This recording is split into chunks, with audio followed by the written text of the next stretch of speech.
আসসালামু আলাইকুম, তোমাদের সকলকে আজকের ক্লাসে স্বাগত জানাচ্ছি। আজকে আমরা দেখব তোমাদের 2025-26 অ্যাডমিশন সেশনে ফ্রেজ অ্যান্ড ইডিয়মস, এই যে দুইটা মুখস্থ টপিকস। আমরা অনেক প্যারায় থাকি এটা নিয়ে, কই থেকে পড়বো না পড়বো।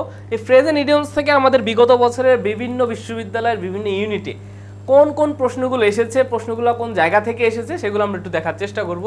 খেয়াল করো, একটা প্রশ্ন ছিল, প্রথমেই আমরা দেখি উই লস্ট কনফিডেন্স, আমরা বিশ্বাস হারাইলাম ইন হিম, তার থেকে because he never dash the grandiose promises he had made. প্রথম কথা হচ্ছে এখানে একটা গুরুত্বপূর্ণ শব্দ রয়েছে, সেই শব্দটা হচ্ছে গ্র্যান্ডিওস।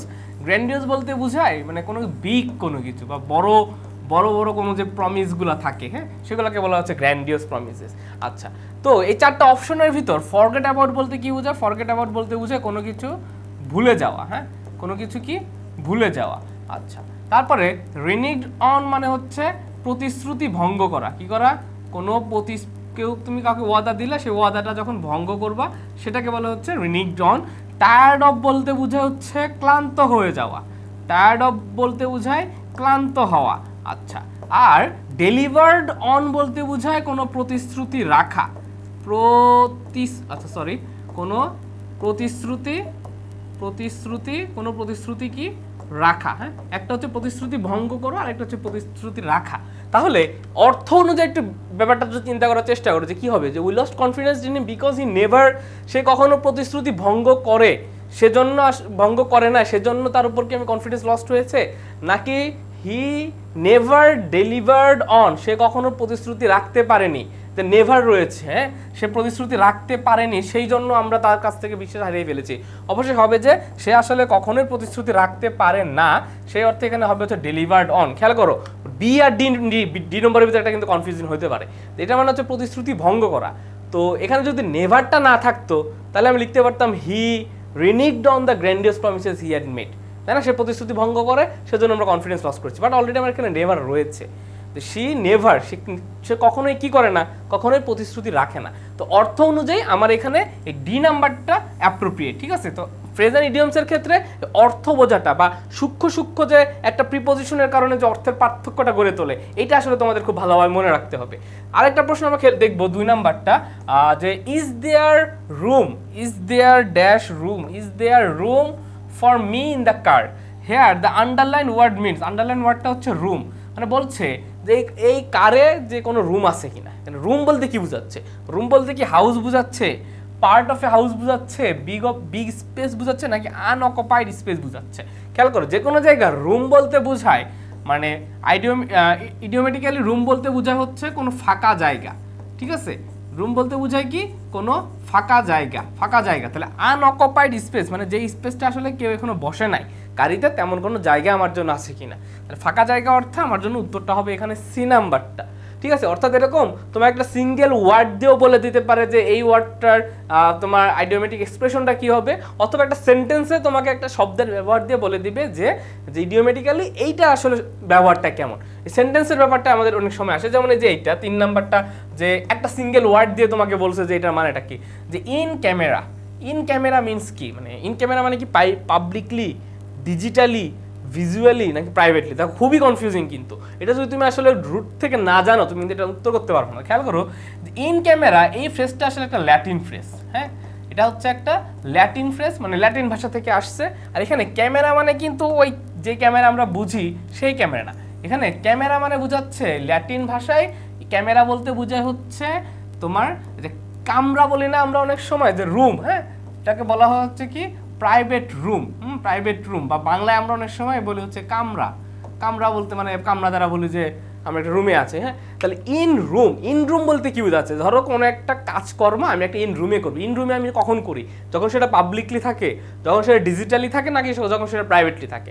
একটা গুরুত্বপূর্ণ কাজ আমরা রুমে করি এবং সেটা বলতে বোঝায় হচ্ছে কি আমরা সেই কাজটা প্রাইভেটলি করতে চাচ্ছি। যে come let's to discuss this matter in camera, মানে হচ্ছে আমরা এই ম্যাটারটা নিয়ে ডিসকাস করি প্রাইভেটলি, গোপনে ডিসকাস করি, পাবলিকলি হবে না। ইন ক্যামেরা বলতে বোঝা হচ্ছে প্রাইভেটলি।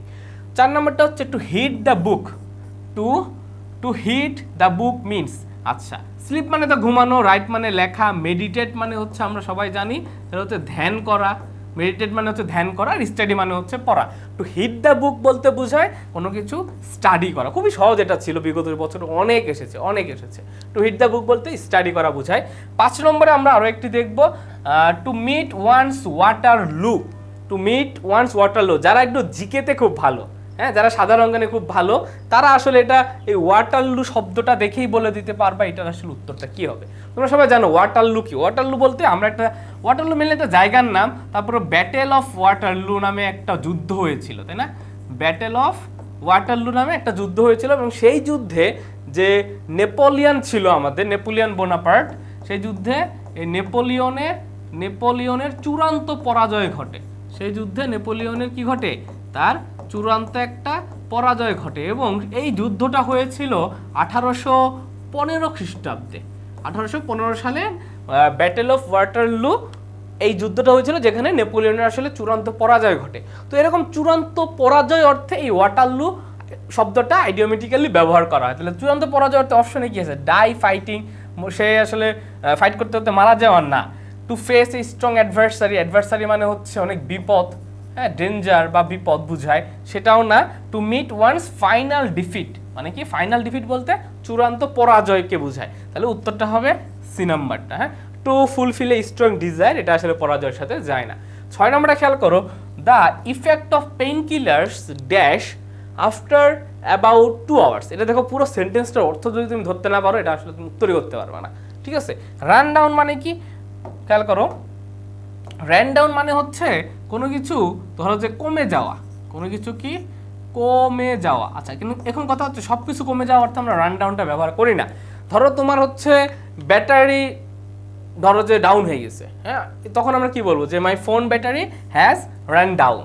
অর্থাৎ কোনো ব্যাটারির ক্ষেত্রে বা কোনো যন্ত্রপাতির ক্ষেত্রে যখন কোনো কিছুর ধরো যে ব্যবহারটা কমে যায় বা তার যে প্রভাব যখন কমে যাবে, তখন সেটাকে আমরা রান ডাউন শব্দটা ব্যবহার করি। ওয়ার্কআউট মানে বলতে আমরা সবাই জানি যে কোনো কিছু বাস্তবায়ন করা বা কাজের সাথে রিলেটেড। টেক অফ মানে হচ্ছে উড্ডয়ন করা।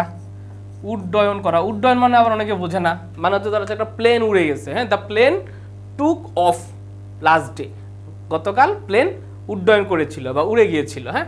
আর ওয়ার্ডস অফ মানে হচ্ছে কোনো কিছুর প্রভাব কমে যাওয়া, হ্যাঁ, কোনো কিছুর ইফেক্ট বা প্রভাব কমে যাওয়া অর্থে আমরা ওয়ার্ডস অফ শব্দটা ব্যবহার করি। তাহলে এই প্রশ্নে the effect of pain killers dash after about 2 hours মানেটা বোঝাচ্ছে যে একটা পেইন কিলার খাওয়ার 2 ঘন্টা পরে তার যে প্রভাবটা, সেই প্রভাবটা কমে যায়। তাহলে খেয়াল করো, কমে যাওয়া অর্থে 2টা শব্দ, র্যান ডাউন আর হচ্ছে ওয়ার্ডস, 2টা রয়েছে। বাট র্যান ডাউনটা আমরা মানে বেসিক্যালি যন্ত্রপাতির ক্ষেত্রে ব্যবহার করে থাকি। তো পেইন কিলার্স তো আসলে কোনো যন্ত্রপাতি না, ঠিক? তো সেই অর্থে এখানে আমরা প্রভাব কমে যাওয়া অর্থে আমরা ব্যবহার করবো হচ্ছে ওয়ার্ডস অফ। ওকে, আচ্ছা, 7 নম্বর খেয়াল করো, the universities programs dash those of Harvard. অর্থাৎ এটা আসলে মানেটা তোমাদের বুঝতে হবে। মানেটা হচ্ছে যে হার্ভার্ডের পরে এটাই হচ্ছে দ্বিতীয় সর্বোচ্চ ভালো, হ্যাঁ। তো দ্বিতীয় সর্বোচ্চ ভালো, হ্যাঁ, দ্বিতীয় সর্বোচ্চ, এটা বলা হচ্ছে কি দ্বিতীয় সর্বোচ্চ। তো এইটাকে আসলে এক্সপ্রেস করার জন্য একটা নির্দিষ্ট ফ্রেজ থাকে, সেই ফ্রেজটাই আসলে এখানে উত্তর, সেটা হচ্ছে আর সেকেন্ড অনলি টু। এ বাদে আসলে এখানকার যতগুলো ফ্রেজ আছে একটাও আসলে ব্যবহার করা হয় না। ওকে, আর সেকেন্ড অনলি টু বলতে বোঝাচ্ছে দ্বিতীয় সর্বোচ্চ, অর্থাৎ হার্ভার্ডের পরে এই ইউনিভার্সিটির প্রোগ্রামটাই হচ্ছে সবচেয়ে ভালো। দ্বিতীয় সর্বোচ্চ অর্থে আমরা ব্যবহার করবো আর সেকেন্ড অনলি টু, একদম মুখস্থ করে ফেলবা।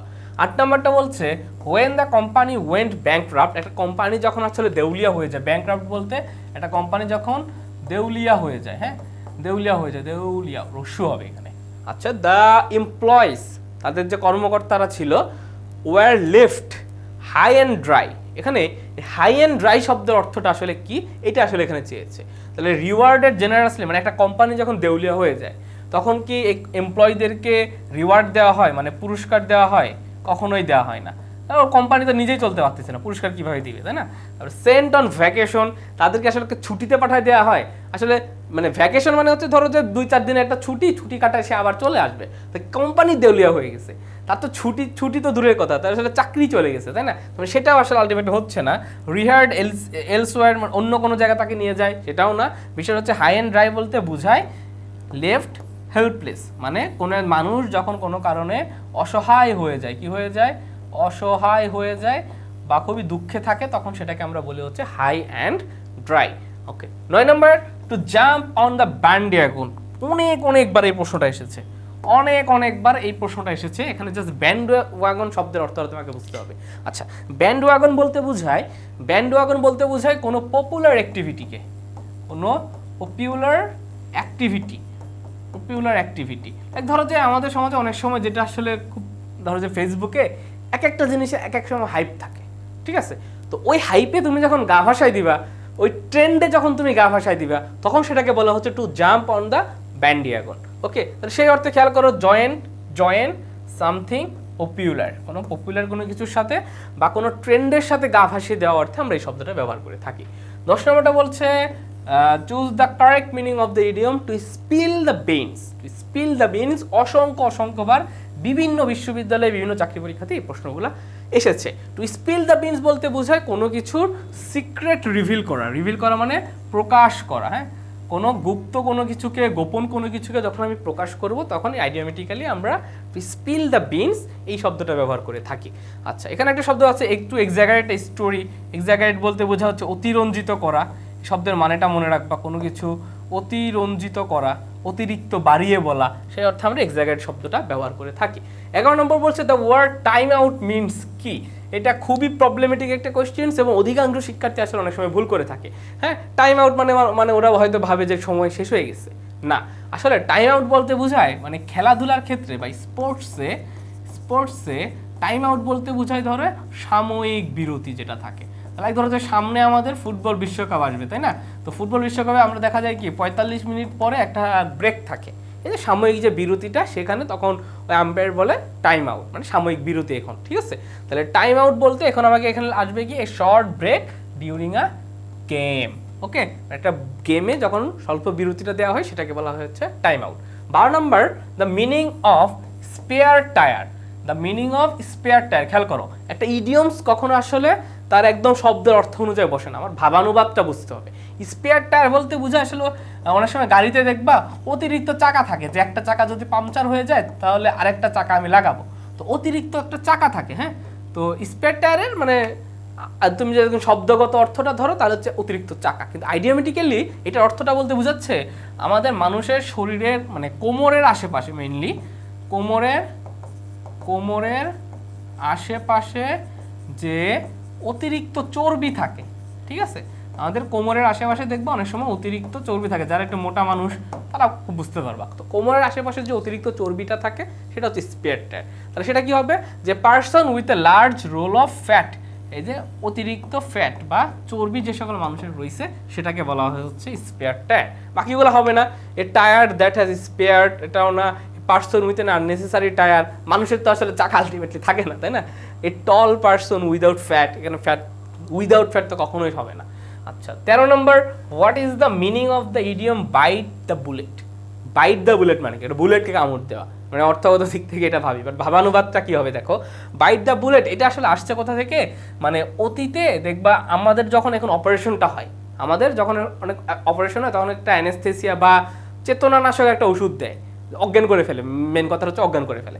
তো অতীতে তো আসলে এমন কোনো ওষুধ ছিল না। হ্যাঁ, কিন্তু মানুষদের যখন মানে কোনো খারাপ অবস্থা হইতো, তাদের একটা অপারেশন বা কাটা সেলাই করার একটা ব্যাপার থাকতো, তখন তাহলে তারা আসলে এটা কিভাবে করতো, তখন করতো কি যে অতীতে ওদের মুখে একটা বুলেট টাইপের একটা কিছু দিয়ে দিত, ওটাকে কামড় দিয়ে রাখা হইতো।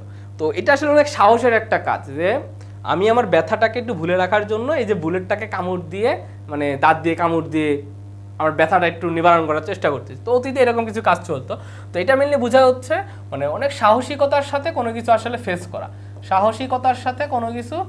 করা বলতে বোঝায় টু বাইট দ্য বুলেট। হ্যাঁ, তো ওই টাইমটাতে আসলে তো কোনো আমাদের চেতনানাশক অসুখ ছিল না, খুব সাহসিকতার সাথে সেটা ফেস করতো, তার শরীরে কাটা সেলাই করতো, ঠিক আছে? তাহলে to face a difficult situation bravely, হ্যাঁ, সাহসিকতার সাথে কিছু ফেস করা। To take the bullet gladly মানে কি? গ্ল্যাডলি মানে হচ্ছে আনন্দ, তাই না? তো আনন্দের সাথে তো সে আসলে নিচ্ছে না, তার তো অনেক কষ্ট হচ্ছে। তারপরে to hit the bullet fearlessly, কোনো একটা বুলেটকে হিট করা, এই অর্থে এটা ব্যবহার করা হয় না। To accept the situation casually, কোনো একটা সিচুয়েশনকে হালকাভাবে নেওয়া, এই অর্থে এটা ব্যবহার করা হয় না। 14 নম্বর I heard the story from the horse's mouth বলতে কি বোঝায়? এটা মেনলি বোঝা হচ্ছে মূল মালিক। কি বোঝায়? মূল মালিক। হ্যাঁ, মূল মালিক। হর্সেস মাউথ বলতে বোঝা হচ্ছে মূল মালিক। আচ্ছা, মূল মালিক বলতে মানে একটা কথা যেটা আমি একদম মূল জায়গা থেকে শুনছি। মূল জায়গা থেকে শোনা মানে কি, সেই সোর্সটা অবশ্যই আমার অথেন্টিক হবে, আসল হবে, কোনো গুজব হবে না। সেই অর্থে আমার উত্তরটা হবে ফ্রম এন অথেন্টিক সোর্স। ওকে, এ নাম্বারটা। ফ্রম এ ডাউটফুল সোর্স হবে না, ডাউটফুল মানে সন্দেহজনক। ফ্রম এন ওপেন সোর্স, উন্মুক্ত সোর্স, উন্মুক্ত সোর্সটাতে গুজবও থাকে, আসল কথাও থাকে। তো ওইখান থেকে আসলে জেনুইন বা অথেন্টিকটা খুঁজে পাওয়া খুব মুশকিল। ফ্রম এন আনরিলায়েবল সোর্স, এটাও হবে না। হর্সেস মাউথ বলতে বোঝায় অথেন্টিক সোর্স। 15 নম্বর ম্যাগনাম অপাস। ওকে, ম্যাগনাম অপাস খুবই গুরুত্বপূর্ণ, অনেকবার বিশ্ববিদ্যালয় ভর্তি পরীক্ষাগুলোতে আসে। ম্যাগনাম মানে কি? ম্যাগনাম মানে হচ্ছে কোনো কিছু মহান বা খুবই বড়, হ্যাঁ, বা শ্রেষ্ঠ। হ্যাঁ, মহান, বড় বা শ্রেষ্ঠ অর্থে আমরা ম্যাগনাম শব্দটা ব্যবহার করি। আর অপাস মানে হচ্ছে কি? অপাস মানে হচ্ছে কাজ। তার মানে কোনো একটা লেখকের, কোনো একটা সাহিত্যিকের যেটা সর্বশ্রেষ্ঠ কাজ বা সবচেয়ে বড় কাজ, সেটাকে বলা হয় হচ্ছে ম্যাগনাম অপাস। তাহলে the best work of an artist. Okay, magnetic পাওয়ার হবে না, দ্য অথেন্টিক ম্যাগনেটিক চার্জার হবে না, মেগা ইভেন্ট কিছুই হবে না। এটা হচ্ছে সবচেয়ে বড় বা মহান যে কাজটা থাকে। 16 নম্বর, the idiom take with a pinch of salt. Take with a pinch of salt, এটার মানেটা আসলে কি? আচ্ছা, এটা মানে আসলে টু টেস্ট সল্ট না, টু প্রডিউস সল্টও না, to add taste to the curry, তরকারিতে কোনো টেস্ট অ্যাড করা, এটাও না। উত্তরটা হবে to not completely believe something. অর্থাৎ ধরো take with a pinch of salt বলতে ধরো যে তোমাকে কোনো একটা কথা একটা ব্যক্তি বলছে, তো ওই কথাটা পুরোপুরি বিশ্বাস না করে তার ভিতর যেন তোমার একটু মাত্র সন্দেহ থাকে, সেভাবে ওই কথাটাকে গ্রহণ করা কথাটা বলা হয়েছে। ঠিক আছে, যে কোনো কিছু একদম পুরোপুরি বিশ্বাস না করে অল্প একটু সন্দেহ নিয়ে, বা এই কথাটা ভুল হইতেও পারে, এমন একটা মেন্টাল ব্যাপারটা নিয়ে তারপরে সে কথাটা গ্রহণ করার কথা বলা হয়েছে। 17 নম্বর বলছে the expression once in a blue moon means. আচ্ছা, once in a blue moon বলতে বোঝায় যেটা আসলে সচরাচর ঘটে না, খুবই রেয়ারলি ঘটে। কোনো একটা কাজ যেটা খুবই রেয়ারলি ঘটে, হ্যাঁ, খুবই রেয়ারলি ঘটে। তাহলে কি হবে? Happening very rarely. এটা খুবই গুরুত্বপূর্ণ, অনেকবার বিশ্ববিদ্যালয়গুলোতে আসে। লিঙ্গুয়া ফ্রাঙ্কা, এটাও খুবই গুরুত্বপূর্ণ, অনেকবার আসছে। লিঙ্গুয়া ফ্রাঙ্কা বলতে বোঝায় আসলে মেইনলি একটা কমন ভাষা। হ্যাঁ, লিঙ্গুয়া ফ্রাঙ্কা বলতে বোঝায় একটা কমন ভাষা, যেই ভাষা দিয়ে আমরা পুরো পৃথিবীতে সবার সাথে কমিউনিকেট করতে পারবো। লাইক ধরো বাংলা ভাষা দিয়ে তুমি সবার সাথে কমিউনিকেট করতে পারবো না, চাইনা ভাষা দিয়ে সবার সাথে কমিউনিকেট করতে পারবো না। তো সবার সাথে কমিউনিকেট করার একটাই ভাষা রয়েছে আমাদের বর্তমান পৃথিবীতে, সেটা হচ্ছে ইংলিশ ল্যাঙ্গুয়েজ। তো সেই ইংলিশ ল্যাঙ্গুয়েজটাকে আমরা বলি হচ্ছে সেই ইংলিশ ল্যাঙ্গুয়েজটাকে আমরা মেনলি বলি হচ্ছে একটা লিঙ্গুয়া ফ্রাঙ্কা, অর্থাৎ আ কমন ল্যাঙ্গুয়েজ। ওকে, 19 নম্বর, the test was a piece of cake, the italicized idiom means. A piece of cake অনেকবার পরীক্ষায় আসছে, অনেকবার আসছে। হ্যাঁ, এই পিচ অফ কেক বলতে কি বোঝায়? যে কাজটা খুবই ইজি, খুবই সহজ। ঠিক আছে, সে অর্থে পিচ অফ কেক ব্যবহার করা হয়। তার উত্তরটা হবে বি নাম্বারটা, ভেরি ইজি। 20 নম্বর, ক্রাই ওভার স্পিল্ড মিল্ক। আচ্ছা, এটা যদি তুমি জাস্ট অর্থটা একটু ধরতে পারো তাহলে কিন্তু হয়ে যাবে। স্পিল্ড মিল্ক মানে কি? স্পিল্ড মিল্ক মানে বলতে ধরো যে তোমার একটা কৌটা থেকে দুধ পড়ে গেছে মাটিতে, সেই দুধ পড়ে যাওয়ার পরে তুমি ক্রাই করতেছো, কান্না করতেছো, কোনো কি লাভ আছে?